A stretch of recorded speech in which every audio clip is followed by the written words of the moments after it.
Ola, son Caía, teño 12 anos, vivo en Nixeria. Somos unha familia moi numerosa. Somos 3 irmáns, pero son de nós e muller. Chámase Samantha, ten 18 anos. Meus pais non a deixaron ir á escola por ter que axudar a nosa nai nas tarefas da casa. Eu vou a unha escola na que somos 43 nenos e ningunha nena. Os profesores nos ensinan que en outros países as nenas teñen dereitos e van á mesma escola que os nenos.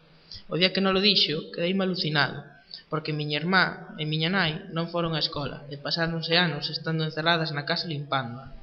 Un día, pola tarde, fun ca miña irmá a recoller patacas ao monte, a 10 kilómetros da miña casa, en Yoruba, cando de súpeto apareceu un home. Díxome que era o presidente de Estados Unidos, Obama, que viña ver o presidente de Nixeria para falar dos suministros de petróleo. Obama decidiu levarme con el e entrenarme como guardaespaldas persoal.